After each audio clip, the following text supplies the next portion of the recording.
Hello friends, स्वागत है आपका जस्ट लॉ क्लासेस में। आज हम पढ़ने वाले हैं हिंदू लॉ और हिंदू लॉ में हम पढ़ेंगे Hindu adoption and maintenance act 1956। तो इससे पहले हमने इसके एडॉप्शन का पॉइंट है वो हमने कवर कर लिया था। आज हम पढ़ने वाले हैं मेंटेनेंस यानी कि भरण पोषण ना केवल यहाँ पर बल्कि सीआरपीसी क्रिमिनल प्रोसीजर कोड के सेक्शन 125 क्रिमिनल प्रोसीजर कोड के 125 में भी मेंटेनेंस के बारे में बताया गया है। तो यहाँ सिविल प्रोसेसिंग है और सीआरपीसी में वो क्रिमिनल प्रोसेसिंग में आ जाएगा। आज हम जो मेंटेनेंस पढ़ने वाले हैं तो सबसे पहले हम ये देखते हैं कि मेंटेनेंस की डेफिनेशन कहाँ दी गई है। इस एक्ट में मेंटेनेंस की डेफिनेशन दी गई है सेक्शन 3 के क्लॉज डी में। सेक्शन 3 डी के अंदर डेफिनेशन दी गई है मेंटेनेंस की। भरण पोषण जो पत्नी प्राप्त करती है। यहाँ पत्नी के अलावा सेक्शन 19 ये भी बताएगा कि पुत्र वधू को भरण पोषण कब दिया जाएगा। पुत्र वधू को भी भरण पोषण देने की व्यवस्था सेक्शन 19 में की गई है। तो सबसे पहले तो हम यहाँ पर जो पत्नी को भरण पोषण दिया जाएगा उसके बारे में पढ़ेंगे। सेक्शन 18 बताता है कि पत्नी को पति के द्वारा भरण पोषण कब दिया जाएगा। तो सबसे पहले तो हमें ये देखना है कि पत्नी कब भरण पोषण लेने की हकदार होगी। पत्नी कब भरण पोषण लेने की हकदार होगी। सबसे पहला इसका पॉइंट क्या है कि वह पत्नी की हैसियत रखती हो। सबसे बड़ा पॉइंट यहाँ पर यही है कि वो पत्नी की हैसियत रखती हो। अगर वो पत्नी की हैसियत नहीं रखती है तो वो मेंटेनेंस भी नहीं ले सकती है। जैसा कि मैंने बताया था, अगर शून्य विवाह है, पहले से कोई पति की पत्नी जीवित है तो वो अगर दूसरी शादी कर लेता है तो दूसरी पत्नी ये नहीं कह सकती कि मुझे मेंटेनेंस चाहिए, क्योंकि उसकी जो शादी है, उसका जो विवाह है वो शुरू से ही शून्य है और शून्य विवाह में कोई मेंटेनेंस नहीं मिलता। ठीक है, तो यहाँ पर सबसे पहले क्या है पॉइंट कि पत्नी कब मेंटेनेंस पा सकती है, जब वो पत्नी की हैसियत रखती हो, जब उसको उसकी हैसियत हो पत्नी की। सेकंड पॉइंट क्या है, वो हिंदू होनी चाहिए। यहाँ ये एक क्या है, ये एक पर्सनल लॉ है, इसलिए इसका जो क्षेत्राधिकार है वो हिंदू पर ही रहेगा। यहाँ पर हम मुस्लिम को ऐड नहीं कर सकते हैं क्योंकि उनका भी अपना खुद का अपना पर्सनल लॉ है। तो सब इसमें दूसरा पॉइंट क्या है कि जो पत्नी है वो मेंटेनेंस कब ले सकती है, जब वो हिंदू होनी चाहिए। थर्ड पॉइंट क्या है, पति के साथ न रहने का कोई उचित कारण हो। पति के साथ न रहने का कोई उचित कारण हो। अगर वो अकारण ही पति से अलग रह लेती है, अपनी इच्छा से अलग रहती है, तो वो मेंटेनेंस नहीं ले सकती है। अगर वो अलग रह रही है तो उसका कोई ना कोई उचित कारण होना आवश्यक है। अपनी इच्छा से अलग रहना, बिना किसी उचित कारण से अलग रहना और पति का अभित्यजन करके अलग रहना, वहां पर पत्नी पति से भरण पोषण की मांग नहीं कर सकती है। तो ये है 3 पॉइंट जहां पर क्या है कि पत्नी कब भरण पोषण प्राप्त कर सकती है। उसकी वो हैसियत होनी चाहिए, वो पत्नी की हैसियत रखती हो। दूसरा, वो हिंदू होनी चाहिए और तीसरा, वो बिना किसी कारण के से अपने पति से अलग ना रहे। अब सेक्शन 18 का क्लॉज 2 ये क्या कहता है कि भरण पोषण पत्नी है जो इस एक्ट में सेक्शन 18 के क्लॉज 2 के अनुसार पत्नी ना केवल भरण पोषण की मांग कर सकती है बल्कि बल्कि अलग से पृथक निवास स्थान की भी डिमांड कर सकती है, वो भी भरण पोषण की श्रेणी में ही आएगा। क्योंकि भरण पोषण क्या है? भरण पोषण की जैसा कि डेफिनेशन में दिया गया है, आवास की, वस्त्र की, भोजन की, इन सब की व्यवस्था करना, पत्नी के लिए इन सब की व्यवस्था करना भरण पोषण है। तथा अविवाहित पुत्री की जब तक वो विवाहित ना हो जाए उसकी देखभाल करना, ये भी क्या होता है? मेंटेनेंस की श्रेणी में ही आता है। तो यहाँ पर जो एसेंशियल चीजें हैं, जैसा कि कहा जाता है रोटी, कपड़ा और मकान, तो यहाँ पर वो अलग से मकान की भी डिमांड कर सकती है, जो कि भरण पोषण में ही इंक्लूड है। तो पत्नी यहाँ भरण पोषण के अलावा पृथक निवास की भी मांग कर सकती है। अब आता है कि वो पति से कब भरण पोषण की डिमांड करेगी। पति से वो कब भरण पोषण की डिमांड कर सकती है? अलग निवास स्थान रखने के लिए, कि मैं अलग रहना ही, तुमसे अलग रहना चाहती हूँ, तो मुझे भरण पोषण दो और साथ में अलग निवास की व्यवस्था करो। तो उसके कुछ वैलिड रीजन दिए हुए हैं।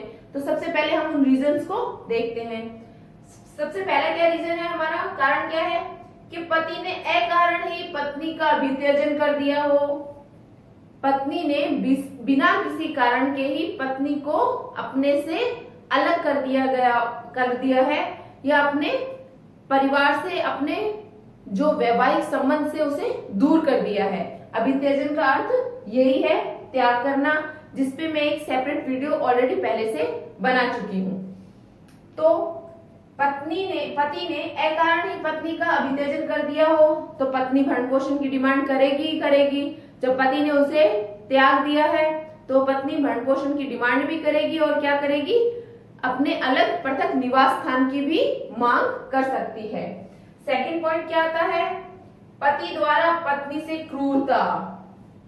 अगर पति पत्नी के साथ में क्रूरता पूर्वक व्यवहार करता है तो पत्नी अलग रहेगी, और अलग रहने के लिए उसको मेंटेनेंस यानी कि भरण पोषण की भी आवश्यकता होगी, और यहाँ पर वह पति से भरण पोषण और पृथक निवास की मांग कर सकती है। थर्ड पॉइंट क्या आता है? उग्र कुष्ठ रोग से पीड़ित। अब ये जो पॉइंट है, थर्ड पॉइंट है, इसको हटा दिया गया है। ये पॉइंट पहले जरूर था, पहले था ये, पर बाद में संशोधन करके इसको वहां से हटा दिया गया है। अब ये भरण पोषण की मांग करने के लिए ये रीजन नहीं होगा। मैंने यहाँ लिखा इसलिए है क्योंकि ये तब था, अब हटा दिया गया है, इसलिए आपको इसका ध्यान होना आवश्यक है कि ये कब हटा दिया गया था। तो ये किस समय हटा दिया गया था? ये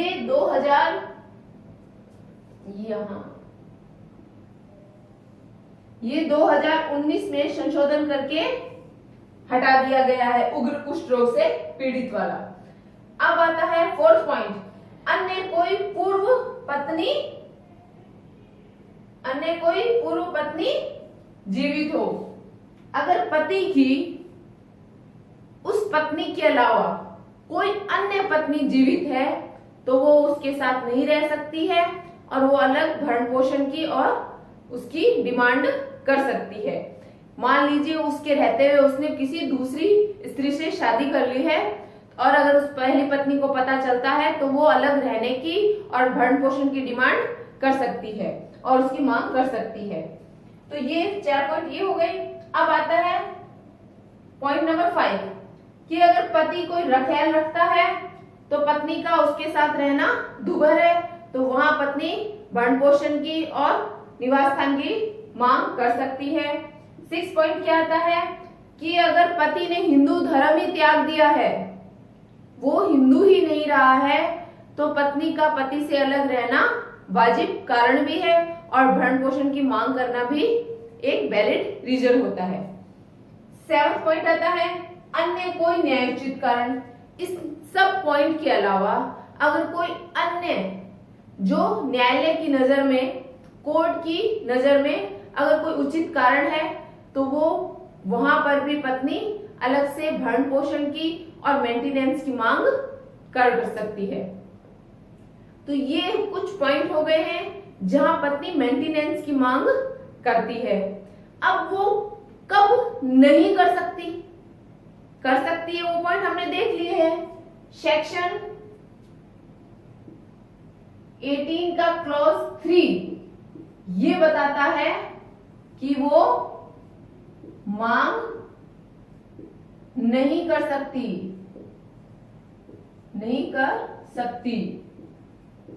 मांग नहीं कर सकती। कब नहीं कर सकती? सबसे पहला तो कारण यही है कि वो शीलभ्रष्ट हो गई है, शीलभ्रष्ट या असती हो गई है, तो वहां पर मेंटेनेंस की मांग नहीं कर सकती है। सेकंड पॉइंट आपका क्या आता है कि वो हिंदू ही ना रही हो। अगर उसने हिंदू धर्म को त्याग दिया है तो वहां पर भी वो मेंटेनेंस की मांग नहीं कर सकती है। थर्ड पॉइंट है कि अगर उसने कोई दूसरी शादी कर ली है तो वहां पर भी वो मेंटेनेंस की मांग नहीं कर सकती है। तो ये 3 पॉइंट है सेक्शन 18 के क्लॉज 3 में, जहां पत्नी पति से किसी भी प्रकार के मेंटेनेंस की मांग नहीं कर सकती है। अगर वो असती हो गई है, हिंदू धर्म त्याग दिया है या फिर उसने पुनः विवाह कर लिया है। तो ये पॉइंट है मेंटेनेंस के। अब एक केस है इसका, विकास पांडे वर्सेस श्रीमती वंदिता गौतम, AIR 2013 का ये मामला है। इस केस में क्या कहा गया था, यदि विवाह विच्छेद की डिक्री मिल गई है, दोनों में तलाक हो गया है, डाइवोर्स हो गया है, तो पत्नी इस सेक्शन के अंदर मेंटेनेंस की मांग नहीं कर सकती है और यहाँ पर वो मेंटेनेंस को लागू भी नहीं कर सकती है। अगर डाइवोर्स नहीं हुआ है तब तक वो मेंटेनेंस मांग सकती है, डाइवोर्स होने के बाद में वो मेंटेनेंस की डिमांड नहीं कर सकती है। तो सेक्शन 18 हमारा यही खत्म होता है। अब हम देखेंगे कि सेक्शन 19 क्या कहता है। वहां पर जहां ससुर भी पुत्र वधू को मेंटेनेंस देने के लिए बाध्य है और किन दशाओं में बाध्य नहीं है। तो सबसे पहले आप ये देखिए,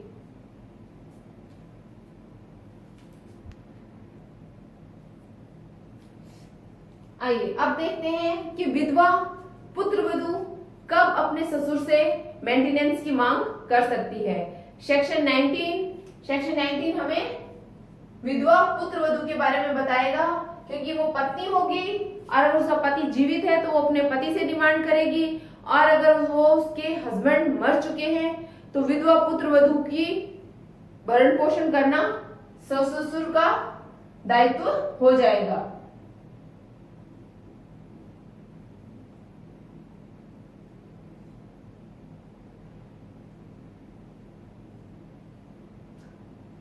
तो अब सबसे पहले ये देखते हैं कि वो विधवा पुत्र वधू है, पुत्र वधू कब किन परिस्थितियों में वो अपने स्वससुर से मेंटेनेंस की मांग कर सकती है।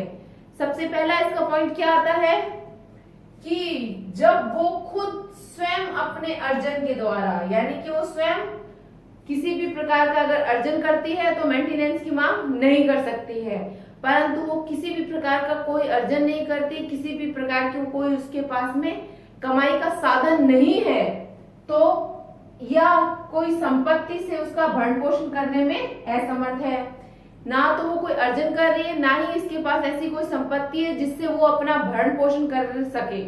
अगर वो उसमें करने में असमर्थ है तो वो अपने स्वससुर से भरण पोषण की मांग कर सकती है।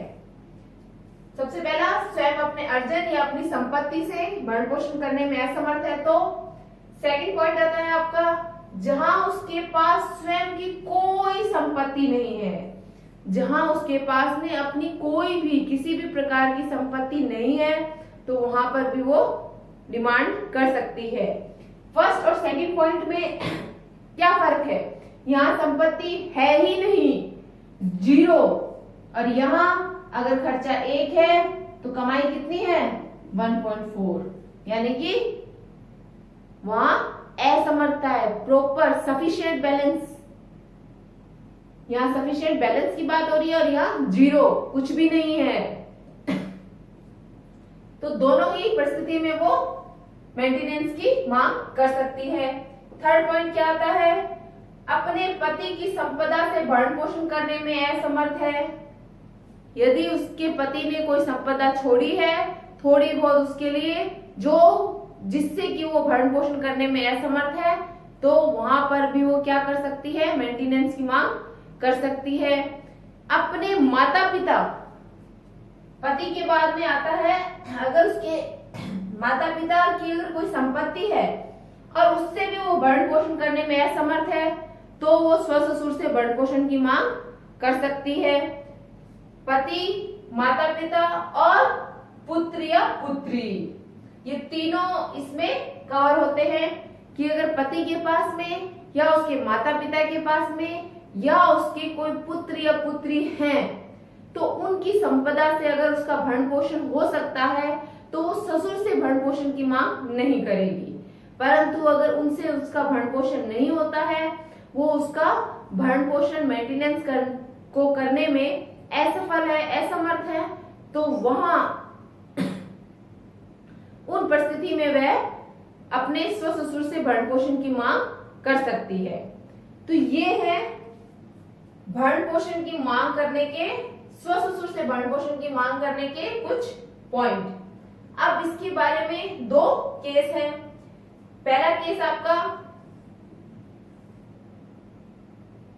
टीकाराम बैसवाड़े वर्सेस श्रीमती संगीता बैसवाड़े, AIR 2018 का ये मामला है। इस मामले में क्या था कि अगर पति की कोई संपत्ति जो सहदायिकी में आ रही है, यानी कि जो पीछे से उसके हिस्से में चली आ रही है, और वो संपत्ति अभी भी उसके ससुर के कब्जे में है, तो वहां पर वह अपने ससुर से भरण पोषण की मांग कर सकती है, क्योंकि जो उसके पति की संपदा थी अब वो पत्नी की संपदा होगी, परंतु वो उस पर कब्जा किसका है, उसके स्वससुर का है। तो उन परिस्थितियों में वो पुत्रवधू अपने ससुर से भरण पोषण की मांग कर सकती है। तो यहाँ पर ये डिसाइड किया गया था, सहदायिकी के अंदर जो संपत्ति आ रही है उस पे अंत में ये निर्णय दिया गया था कि अगर वो ससुर के कब्जे में है तो पुत्रवधू को उसका भरण पोषण करना पड़ेगा। नेक्स्ट आपका केस आता है राजकिशोर वर्सेस मीणा मिश्रा, 1995 का ये मामला है। इस मामले में ये डिसाइड किया गया कि यदि पुत्रवधू अपने स्वयं के माता पिता से भरण पोषण प्राप्त कर सकती है और वो इतने सक्षम है कि उसका भरण पोषण कर सकते हैं, उनसे भरण पोषण वो ले रही है, तो उन परिस्थितियों में वो अपने ससुर से भरण पोषण की मांग नहीं कर पाएगी। जो कि हमारा पॉइंट ये बता रहा है कि अगर उसके माता पिता की संपत्ति से उसका भरण पोषण हो रहा है तो उन परिस्थितियों में वो अपने स्वससुर से भरण पोषण की मांग नहीं करेगी। तो ये है ससुर से, स्वससुर से मेंटेनेंस कब मांगा जा सकता है और कब नहीं मांगा जा सकता। देख लिया हमने पॉइंट कि उसके पास संपत्ति नहीं है, उसके पति ने कोई संपत्ति उसके लिए छोड़ी नहीं है, वो इतना अर्जित नहीं कर पाती कि अपना भरण पोषण कर सके, उसके माता पिता के पास नहीं है, उसके पुत्र या पुत्री के पास भरण पोषण के साधन नहीं है, तो उन परिस्थितियों में वो अपने ससुर से भरण पोषण की मांग कर सकती है। सेक्शन 19 हमने देख लिया, तो सेक्शन 18 और 19 आज हमने भरण पोषण पे पढ़े हैं। तो आज का हमारा मेंटेनेंस का ये टॉपिक यहीं खत्म होता है। मिलते हैं नेक्स्ट टॉपिक में किसी नए वीडियो के साथ में। आज के लिए धन्यवाद। अगर आपको मेरी क्लासेस अच्छी लगे तो प्लीज लाइक कीजिए, शेयर कीजिए और सब्सक्राइब कीजिए। Thank you.